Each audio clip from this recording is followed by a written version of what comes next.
Well, I'm sure that price cap hike is worrying news for you and your family. What we're going to do now on the programme is speak to financial analyst Danni Hewson, and we're going to speak to Danni about some of the questions you've been sending in as well. Danni, it's really good to have you on the programme. I think it's probably best to start if we reiterate what we said earlier about that price cap, about the £2,500 that people have been hearing a lot about, because give us your own experience, because you'll actually be one of those paying more than that, won't you?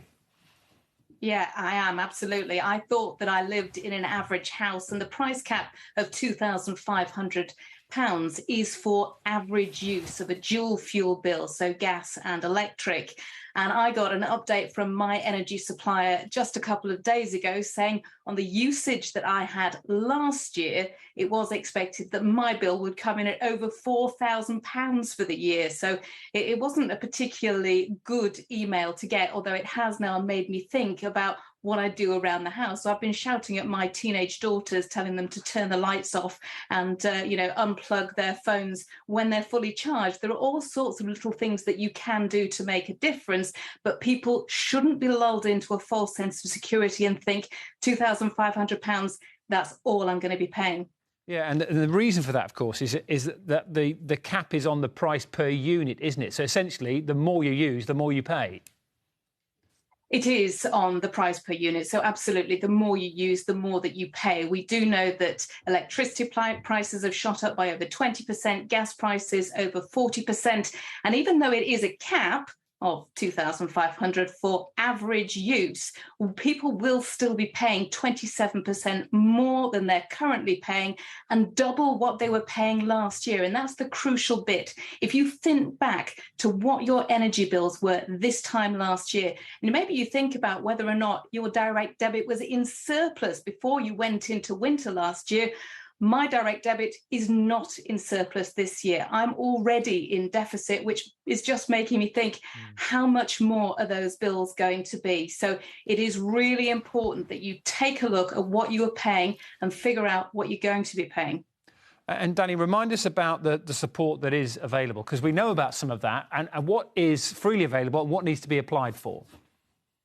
OK, so there is a £400 energy help, which is coming off everybody's bill. If you pay by direct debit, that will come off automatically. It differs depending where in the country you live. I know certainly in Northern Ireland, people are expecting to get that in a lump sum, but they don't know exactly when that's going to happen yet. But here in England, you should get somewhere between £66 and £67 off your direct debit. That will go every month. You don't need to do anything with that. If you pay on a prepayment meter, you will get that through either the post or on an email or via your phone. You'll then be able to choose what you use that to top up on. So it could be gas or electricity, but you will also get that. Please do not give your bank details to anybody attempting to get your bank details from you, saying that they have those codes. You will not be asked for that. Any issues at all, it's worth taking a look at the government website.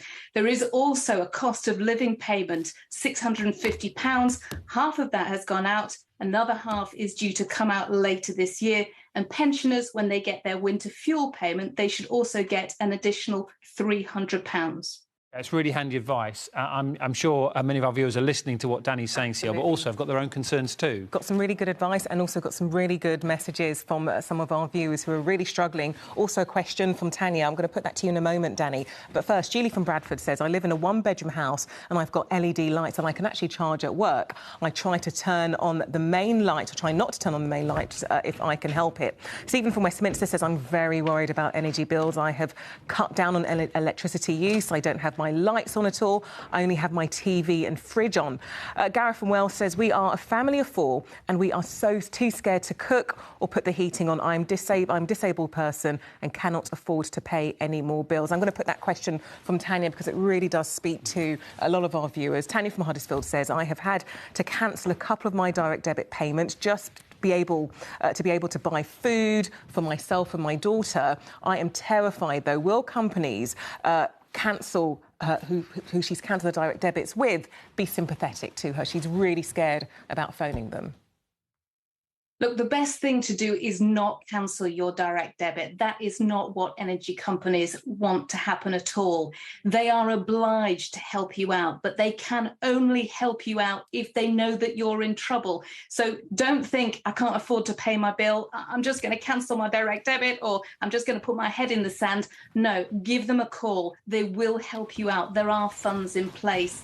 It's also really important that you make sure that you apply for any benefits that you are entitled to. Citizens Advice is absolutely brilliant at making sure that you have everything that you need. There is an extra pot of money in place as well that councils have. So if you are really struggling, then there might be some extra cash for you there as well. But no, don't just cancel your direct debit, because companies won't like that.